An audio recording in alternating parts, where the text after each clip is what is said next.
ஒரு முஸ்லிம் இந்த உலகத்தில் வாழுகின்ற போது தான் பின்பற்றுகின்ற முன்மாதிரி ஸல்லல்லாஹு அலைஹி வஸல்லம் அவர்கள் யார், அவருக்கும் எனக்கும் இடையிலான உறவு எப்படி இருக்க வேண்டும், அவர்கள் மீது எனக்கு இருக்கின்ற பொறுப்புகள் கடமைகள் என்ன என்ன என்று ஒரு மனிதன் தெரிந்து வைத்திருப்பதென்பது அவன் மீது இருக்கின்ற மிகப்பெரிய கடமை. லா யுமினு அஹதுக்கும் ஹத்தா அகூன அஹப்ப இலைஹி மின் வாலிதிஹி வ வலதிஹி வன் நாஸி அஜ்மஈன். அல்லாஹ்வும் அவருடைய ரசூலும் உங்களுக்கு உலகத்தில் இருக்கின்ற ஏனைய மனிதர்களை விடவும் விருப்பத்துக்குரியவர்களாக இல்லை என்றிருந்தால் நீங்கள் ஈமான் கொண்டவராக முடியாது என்று அல்லாஹ்வின் தூதர் ஸல்லல்லாஹு அலைஹி வஸல்லம் அவர்கள் சொல்லிக் காட்டினார். ஃபலா வரப்பிக லா யுமினூன ஹத்தா யுஹக்கிமுக ஃபீமா ஷஜர பைனஹும் ஸும்ம லா யஜிது ஃபீ அன்ஃபுஸிஹிம் ஹரஜன் மிம்மா கதைத் வ யுஸல்லிமு தஸ்லீமா. எல்லா விடயங்களிலும் எல்லா சந்தர்ப்பங்களிலும் நபிகளார் ஸல்லல்லாஹு அலைஹி வஸல்லம் அவர்களை ஒரு முஸ்லிம் பின்பற்ற வேண்டும். சவால்கள் வருவதுண்டு, இன்னல்கள் வருவதுண்டு, இன்பங்கள் வருவதுண்டு. இவைகளில் எல்லாவற்றிலும் ஒரு மனிதன் இன்பத்தை எப்படி கொண்டாட வேண்டும், துன்பத்தின் போது எப்படி நடந்து கொள்ள வேண்டும், சோதனையின் போது எப்படி வாழ வேண்டும், கஷ்டங்கள் வருகின்ற போது எப்படி இருக்க வேண்டும் என்பதையெல்லாம் அல்லாஹ்வின் தூதர் ஸல்லல்லாஹு அலைஹி வஸல்லம் அவர்கள் சொல்லித் தந்திருக்கிறார்கள், வாழ்ந்து காட்டியிருக்கிறார்கள். இப்படித்தான் வாழ வேண்டும் என்று மிகப்பெரிய முன்மாதிரிகளை எங்களுக்கு வழிகாட்டி தந்திருக்கிறார்கள்.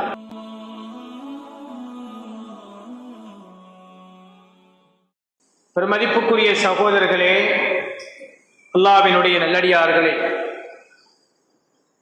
இன்றைய தினம் குத்துபாவை நேர காலத்தோடு முடிக்க வேண்டும் என்று பணிக்கப்பட்டிருக்கிறேன்.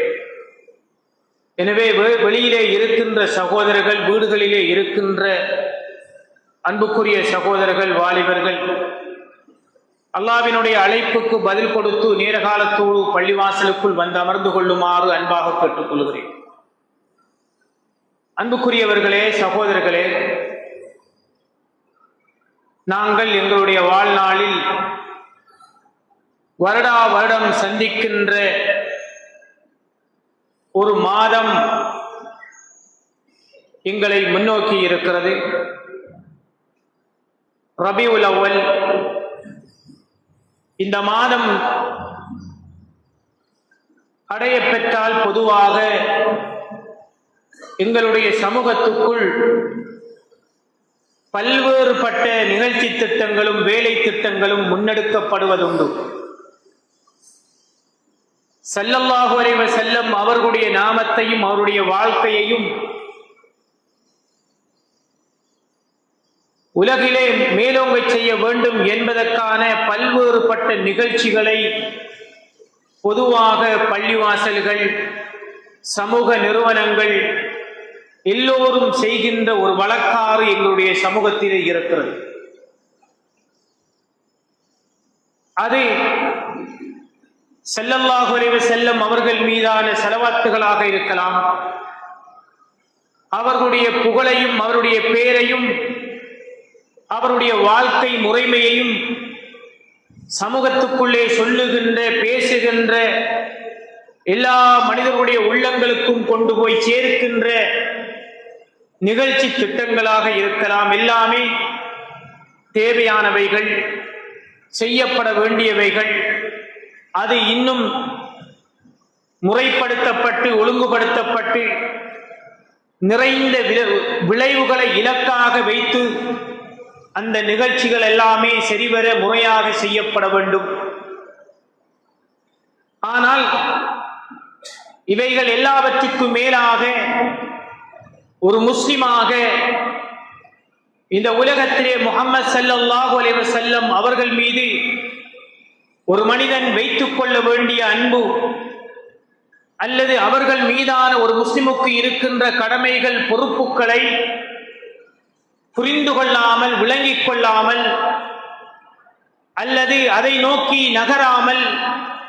நகர வேண்டும் என்ற ஆசை இல்லாமல், அதற்கான முயற்சிகள் இல்லாமல், வேலைகள் இல்லாமல், திட்டமிடல்கள் இல்லாமல், வெறுமனே ஸல்லல்லாஹு அலைஹி வஸல்லம் அவர்கள் மீது ஒரு முஸ்லிம் அன்பை வெளிக்காட்டு முகமாக அவருடைய பேரில் வெறும் செலவாத்துகளை மட்டும் சொல்லுவதென்பது அது மிகப்பெரிய அறியாமை என்று சொல்ல முடியும்.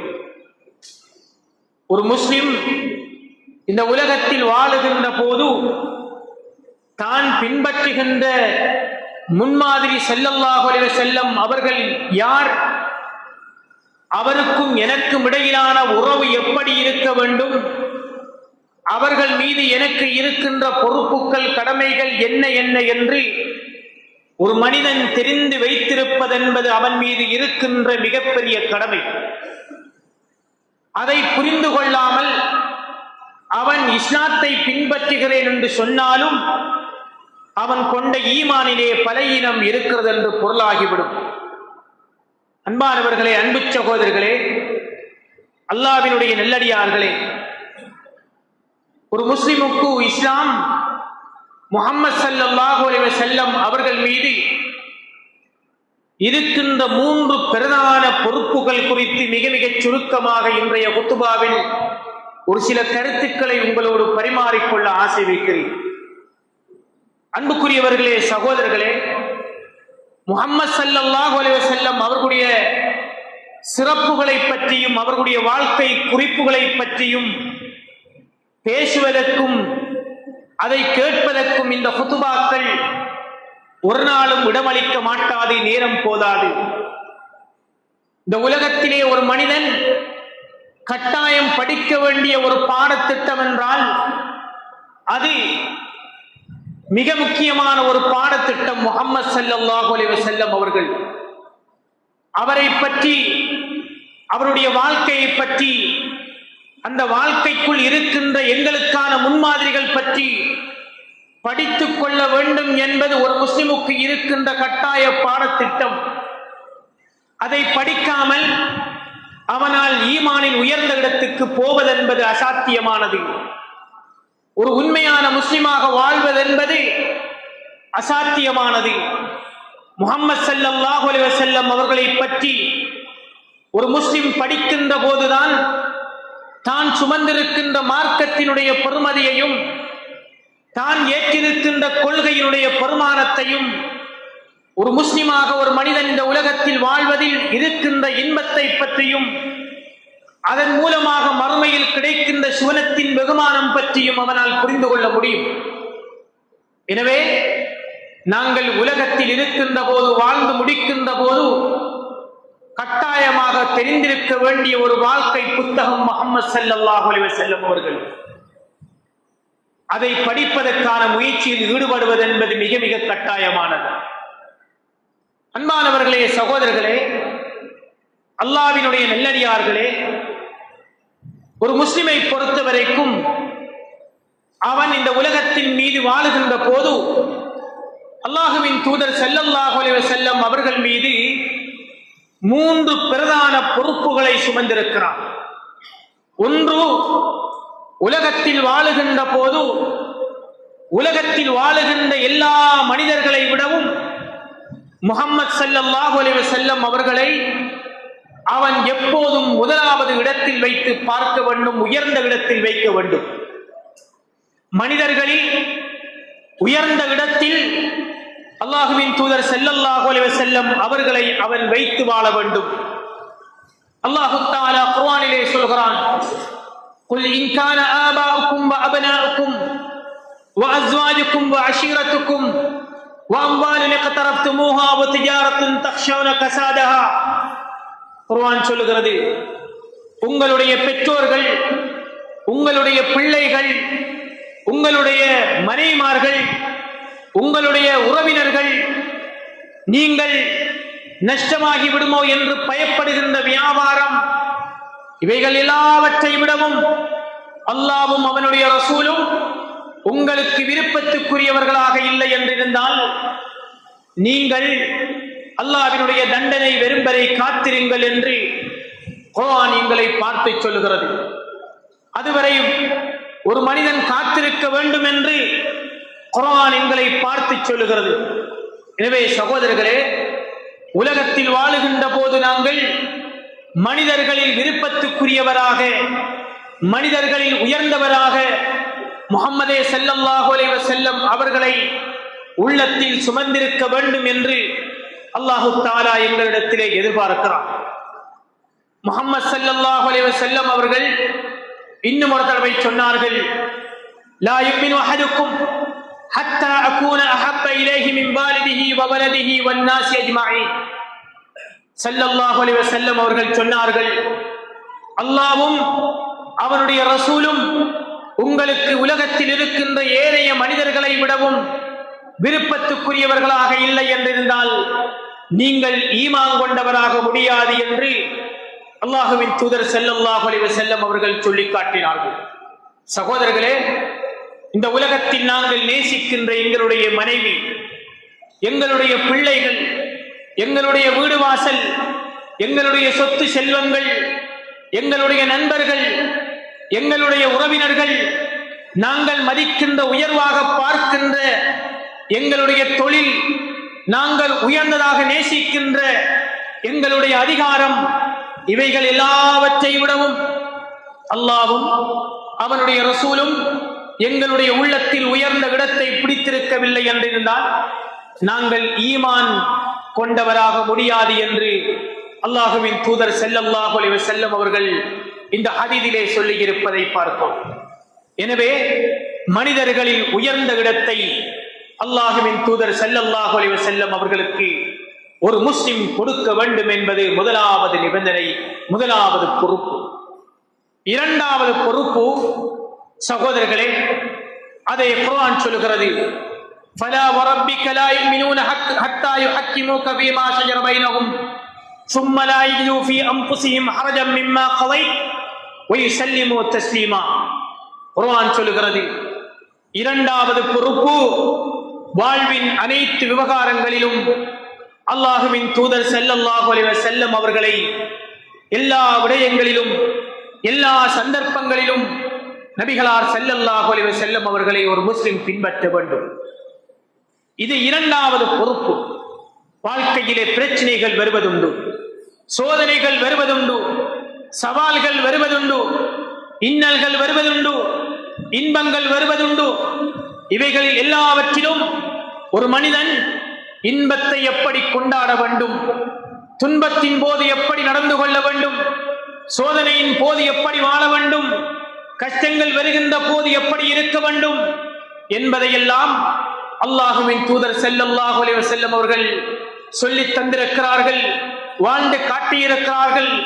இப்படித்தான் வாழ வேண்டும் என்று மிகப்பெரிய முன்மாதிரிகளை எங்களுக்கு வழிகாட்டி தந்திருக்கிறார்கள்.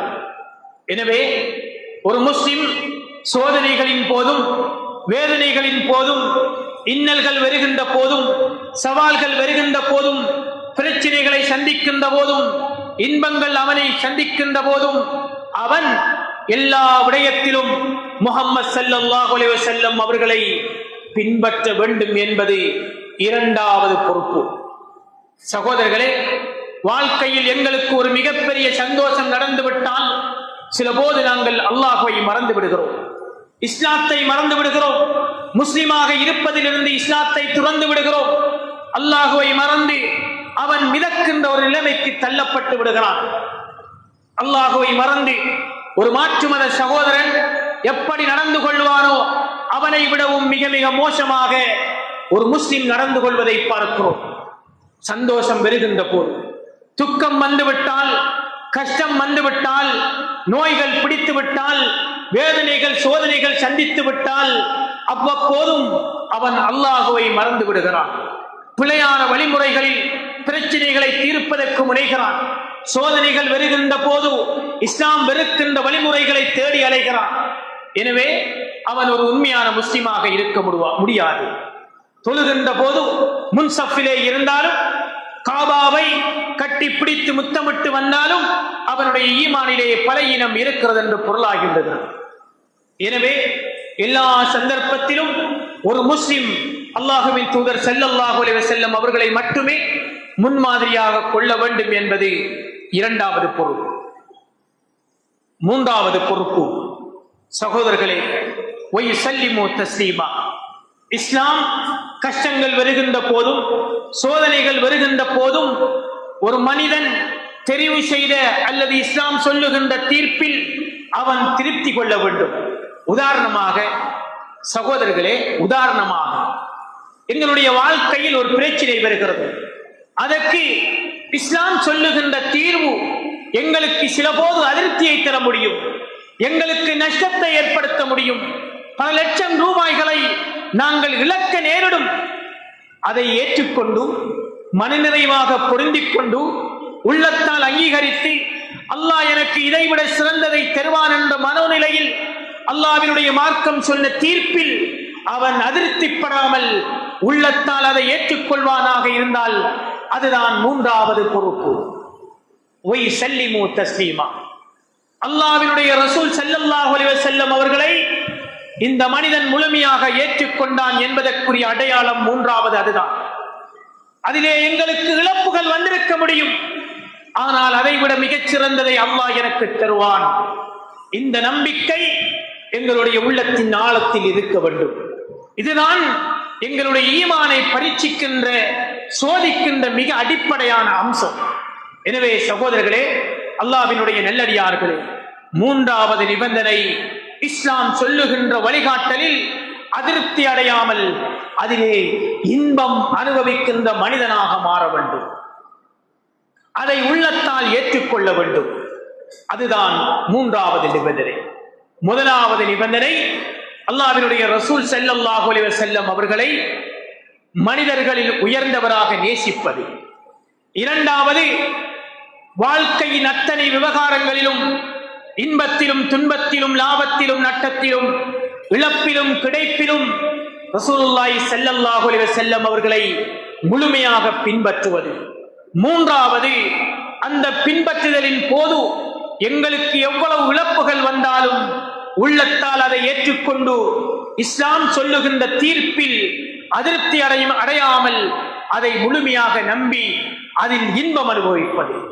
இந்த மூன்று பிரதான பொறுப்புகளையும் ஒரு முஸ்லிம் இந்த உலகத்தில் வாழுகின்ற போது முஹம்மது ஸல்லல்லாஹு அலைஹி வஸல்லம் அவர்கள் மீது இருக்கிறது என்ற உணர்வோடு அதை ஏற்றி செயலாற்றுவானாக இருந்தால் அவன்தான் உண்மையாக முஹம்மது ஸல்லல்லாஹு அலைஹி வஸல்லம் அவர்களை நேசிக்கிறான் என்று பொருள்.